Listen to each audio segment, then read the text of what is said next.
राम, शंखनाद में आपका स्वागत है। हरियाणा में कांग्रेस की हार से महाविकास अघाड़ी में खुशी का माहौल है। आपने बिल्कुल सही सुना, अघाड़ी में ही खुशी का माहौल है। बीजेपी से ज्यादा उद्धव ठाकरे और शरद पवार इस वक्त खुश हैं कि कांग्रेस को हरियाणा में बहुमत नहीं मिला। पिछली बार से सिर्फ 4 सीटें ही ला पाई और कांग्रेस बीजेपी के सामने वहां धराशायी हो गई। और अब इस बात की खुशी तो सबसे ज्यादा उद्धव ठाकरे को ही है और इसीलिए उन्होंने जरा भी देर किए उनकी पार्टी ने इसको लेकर बयान भी जारी कर दिया। प्रियंका चतुर्वेदी वो मीडिया में आ गई और कांग्रेस को नसीहत देने लगी। कांग्रेस से कहने लगी कि जहां भी कांग्रेस बीजेपी के साथ आमने सामने होती है, कांग्रेस जो है धराशायी हो जाती है, मुकाबला नहीं कर पाती और कांग्रेस कमजोर पड़ जाती है।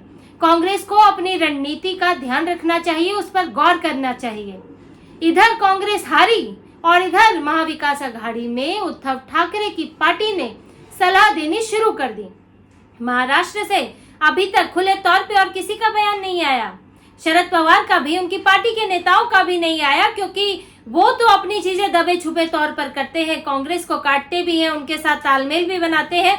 लेकिन उद्धव ठाकरे की पार्टी ने सबसे पहले बयान जारी किया कि कांग्रेस को अपनी रणनीति पर गौर करना चाहिए, कांग्रेस को हवा में नहीं उड़ना चाहिए और अपने आप को महाराष्ट्र में, ये जो दबे छुपे तौर पर कहा गया कि महाराष्ट्र में खुद को बीजेपी की सबसे बड़ी प्रतिद्वंदी नहीं मानना चाहिए, बीजेपी का मुकाबला वो अकेले नहीं कर सकती। अब ये नसीहत उद्धव ठाकरे जो है, प्रियंका चतुर्वेदी उनकी प्रवक्ता है, तो वो ऐसे ही तो बयान नहीं दे रही है। तो उद्धव ठाकरे अब ये नसीहत कांग्रेस को देने लगी है और महाविकास अघाड़ी में कांग्रेस की हार बाकी 2 गठबंधनों के लिए बड़ी ही राहत की बात लेकर आई है, खास तौर से उद्धव ठाकरे के लिए, क्योंकि वैसे तो शरद पवार के लिए भी, इन दोनों के लिए कांग्रेस जो है मुसीबत बनी हुई थी।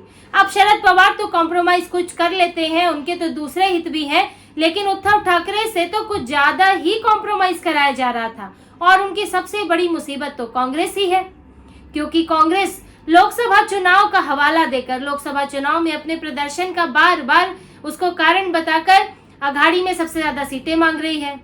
और कांग्रेस के इस रवैये के कारण उद्धव ठाकरे की मुश्किल बनी हुई है, क्योंकि वो न सीएम का चेहरा बन पा रहे हैं, ना तो सीट शेयरिंग हो पा रही है। मुंबई जैसी जगह पर जो हम बार बार इस पर बात करते हैं कि वो शिवसेना का गढ़ रहा है, वहां पर भी कांग्रेस ही दावा ठोक रही है कि उसे 18 सीटें चाहिए। जहां उद्धव ठाकरे 21 सीटें मांग रहे हैं, कांग्रेस अकेली 18 पे दावा कर रही है। कांग्रेस हर जगह अड़ी हुई है और इसीलिए कांग्रेस की इस बार हार जो हुई है उसका असर महाराष्ट्र में दिखेगा। अभी तो दिख ही रहा है, अभी तो आपस में दलों के बीच में दिख रहा है, लेकिन अभी तो चुनाव में भी दिखेगा। राहुल गांधी ने जो ये बना कर रखा था कि दलित जो है जैसे उन्हीं के पेटेंट हो गया है, दलित समुदाय पर, दलित समाज पर कांग्रेस ने पेटेंट कर लिया है, कॉपीराइट ले लिया है। अभी उन्होंने एक वीडियो भी जारी किया था कोल्हापुर में, अपनी ही पार्टी के लगभग जो आए थे उनकी भारत जोड़ो यात्रा में, उन्हीं के व्यक्ति के घर पर वो गए, खाना पीना खाया और ये दिखाने की कोशिश की कि पूरा जो दलित समाज है वो कांग्रेस के पीछे खड़ा हुआ है। हरियाणा में भी इन्होंने यही सोचा था और माहौल बनाने की कोशिश की थी, लेकिन अब हकीकत तो कुछ और है। यहाँ पर बीजेपी को जाट वोट भी पड़ा है, गैर जाट वोट भी पड़ा है, दलित वोट भी पड़ा है। तो ऐसा नहीं है कि कोई एक समुदाय जो है वो कांग्रेस के पीछे लामबंद होकर खड़ा हुआ है, ऐसा नहीं है। लोग अपनी मर्जी से, अपने हितों के हिसाब से पार्टी चुनते हैं और अब ये कांग्रेस को ये हकीकत जो हरियाणा में दिखी है, अब उसका फायदा उसके गठबंधन दल के लोग वहां उठा रहे हैं, क्योंकि उद्धव ठाकरे सबसे खराब स्थिति में है, तो उनको ये बात सबसे ज्यादा राहत वाली लग रही है कि अब अगर कांग्रेस, ये जो अभी मीटिंग चल रही है, आने वाले दिनों में 2-3 मीटिंग और है सीट शेयरिंग को लेकर, अब कांग्रेस ये नहीं बोल पाएगी कि वो गठबंधन में सबसे मजबूत पार्टी है और इसलिए सबसे ज्यादा सीटें, सबसे बड़ा मुख्यमंत्री का चेहरा उसका ही होना चाहिए। और इस पूरे जो प्रियंका चतुर्वेदी का बयान है और जो इस वक्त अघाड़ी में निकल कर आ रहा है, उसमें देखिए एक बहुत महत्वपूर्ण चीज है। प्रियंका चतुर्वेदी ने ये बात बोली है कि जहां भी कांग्रेस बीजेपी का सामना करती है वहां कमजोर हो जाती है। और देखिए ये सीधे जो बात है महाराष्ट्र से जुड़ती है, क्योंकि इस वक्त महाराष्ट्र में कांग्रेस बार बार ये दावा कर रही है कि वो बीजेपी को ही सबसे मेन कॉम्पिटिटर है, वहां पर वो बीजेपी को टक्कर दे सकती है। इस कांग्रेस ने ये छवि बनाने की कोशिश की है कि अब वो महाराष्ट्र में दूसरे तीसरे नंबर की पार्टी नहीं है, वो महाराष्ट्र में पहले नंबर की पार्टी है जो बीजेपी के साथ सीधे सीधे चुनाव लड़ सकती है, क्योंकि लोकसभा का हवाला दिया है, लोकसभा में अच्छा प्रदर्शन हुआ है। इसीलिए कांग्रेस बार बार ये दावा कर रही है और इसीलिए अभी प्रियंका चतुर्वेदी ने ये कहा कि कांग्रेस अगर वो मानती है कि वो बीजेपी के जहां पर खुद को मेन कॉम्पिटिटर मानती है वहां पर तो वो कमजोर पड़ जाती है। तो अगर आप महाराष्ट्र में भी ये दावा करेंगे तो यानी कि आप फिर कमजोर पड़ेंगे और आप कांग्रेस यहाँ पर अगर कांग्रेस वर्सेस बीजेपी हो गया, अगर आपने दिखाया कि बीजेपी को नहीं कांग्रेस को चुनो, अगर उसमें दूसरी पार्टियों का उसमें उतना योगदान नहीं रहा तो फिर लोग आपको नहीं चुनेंगे, आप यहाँ पर कमजोर पड़ जाओगे। ये साफ साफ संकेत प्रियंका चतुर्वेदी ने दिए हैं। ये जो त्वरित बयान आया है इसके बहुत ही मायने निकलते हैं, क्योंकि यूबीटी की प्रवक्ता ने आकर बोला है तो ये कांग्रेस को सीधा सीधा संदेश है कि आप यहाँ जिद पर मत अड़िए, बीजेपी का मुकाबला आपके सामने नहीं हो सकता, आपको गठबंधन सहयोगियों का ध्यान रखना पड़ेगा, उनकी मांगे माननी पड़ेंगी, तब ही जाकर आप जो है बीजेपी का या फिर दूसरे महायुति का सामना कर सकते हैं। अब देखिए ये बयान, ये तो एक अंदरूनी ये बात हुई कि इस वक्त उद्धव ठाकरे के लिए तो खुशी का माहौल होगा ही, लेकिन ये भी ये दिखाता है कि अघाड़ी में कितनी मुश्किलें चल रही हैं। अघाड़ी में क्या हाल हो रहा है कि एक आपके गठबंधन का एक नेता है, वैसे तो ये इंडिया अलायंस कहते फिरते हैं हर जगह, लेकिन आपके गठबंधन की एक पार्टी कहीं हारी है और आप उस पर खुश हैं। आप ये बयान देने आ जा रहे हैं तुरंत, यहाँ तक कि चुनाव आयोग के नतीजे फाइनल भी नहीं हुए थे तो तुरंत बयान देने प्रियंका चतुर्वेदी आ गई। समझिए ये मतलब समझने वाली बात है कि कितनी परेशानी चल रही होगी उद्धव ठाकरे को कांग्रेस के चलते कि उन्होंने ये बयान देने का मौका वो चूके नहीं और तुरंत बयान दिलवा दिया। तो अघाड़ी में इस वक्त बड़ी समस्या चल रही है, इस पर हम बात करते ही रहते हैं, बार बार ये चीजें निकल कर आती हैं। उद्धव ठाकरे जो है राहुल गांधी के साथ दिखना नहीं चाह रहे हैं, राहुल गांधी के लिए विरोध प्रदर्शन नहीं करते हैं, सीटों पर बैठक हो रही है लेकिन कुछ फाइनल नहीं हो रहा है। बार बार निकल कर आ रहा है कि कहाँ पर मामले फंसे हैं, मुंबई में फंसे हैं, मराठवाड़ा विदर्भ में सभी इंपॉर्टेंट रीजन्स में मामला फंसा हुआ है।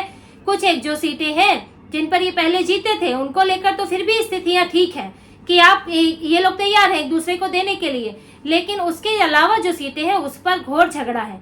और इसमें सबसे बड़ा दावा कांग्रेस का है, क्योंकि कांग्रेस ने जो इस गठबंधन में तीसरे नंबर की पार्टी थी चुनाव से पहले, आप सीटों के लिहाज से देखेंगे तो उद्धव ठाकरे के पास विधानसभा में 56 सीटें जब वो विभाजित नहीं हुई थी, उसके बाद शरद पवार के पास 54 सीटें, कांग्रेस के पास 44 सीटें। लेकिन आज ऐसी परिस्थितियां बदली हैं, लोकसभा का चुनाव भी हुआ, शरद पवार की पार्टी भी टूटी और उद्धव ठाकरे की पार्टी भी टूटी। तो इसमें कांग्रेस अब जो है सबसे बड़े भाई की भूमिका बनाने की कोशिश कर रही है इस गठबंधन में, जिससे जो है अब शरद पवार अगर कांग्रेस का साथ नहीं देंगे तो उन्हें शिवसेना के खेमे में खड़ा होना पड़ेगा। लेकिन उन दोनों का क्योंकि पुराना गठबंधन रहा है, एक ही विचारधारा है, उद्धव ठाकरे का पता नहीं है कब तक यहाँ है कब चले जाए, तो शरद पवार इसलिए हमेशा कांग्रेस के साथ ही खड़े रहते हैं और दोनों मिलकर उद्धव ठाकरे पर दबाव बनाते हैं। और इसीलिए अब उद्धव ठाकरे को एक मौका मिला इतने समय में, जब से चुनाव की चर्चा हो रही है, सीट शेयरिंग की बात हो रही है, तब से उद्धव ठाकरे को एक मौका मिला, कमजोर दिखी कांग्रेस और उन्होंने तुरंत वार कर दिया। अब इतने आपसी मनमुटाव, इतने झगड़े, एक तरह से तो नफरत की बात है कि आप एक ऐसे कमजोर मौके को भी नहीं चूक रहे हैं। तो इतनी नफरत के बीच में महाविकास आघाड़ी का गठबंधन बना हुआ है, चुनाव में उतर रहे हैं। अब साथ में उतर पाते हैं कि नहीं, इस पर भी शंका है, क्योंकि अब तो झगड़ा और बढ़ेगा। क्योंकि उद्धव ठाकरे जो पहले दबे हुए थे, जो सोच रहे थे कि मेरी पार्टी भी टूटी हुई है या फिर मेरा इस वक्त मैं अगर बहुत मजबूत स्थिति में भी नहीं हूँ, विचारधारा भी खिसक रही है, तो उद्धव ठाकरे अब फिर से मजबूती के साथ खड़े होंगे। पहले भी वो थोड़ा सा मजबूती दिखा रहे थे, अड़ रहे थे, लेकिन अब तो उनका आधार और मजबूत हो जाएगा। और ये तो मुश्किल लग रहा है कि जल्द ही महाविकास आघाड़ी सीट शेयरिंग पर कोई बड़ा फैसला ले ले, क्योंकि अब तो लड़ाई और ज्यादा कड़ी है, टक्कर ज्यादा बड़ी है अघाड़ी के अंदर ही। और शरद पवार तो पहले ही बयान दे रहे हैं कि भाई सीटों का फैसला जल्दी कर लो, कभी भी चुनाव की तारीखों की घोषणा हो सकती है। तो महाविकास आघाड़ी की अब ये जो बाहरी चुनावी लड़ाई तो बाद में होगी, अभी अंदरूनी लड़ाई और जो कांग्रेस की हार से जो समीकरण बदले हैं उसका असर अब आने वाले दिनों में दिखेगा। अब मुंह खोलेंगे और ज्यादा, कांग्रेस को हारी है तो फिर अपनों से, दूसरे बाहरियों से ही नहीं, अपनों से भी कांग्रेस को अब विरोध का सामना करना पड़ेगा। तो इसी तरह की और खबरें और विश्लेषण आपके लिए लाते रहेंगे। हमसे जुड़े रहिए, सब्सक्राइब कीजिए, कमेंट कीजिए। बहुत बहुत धन्यवाद। जय श्री राम।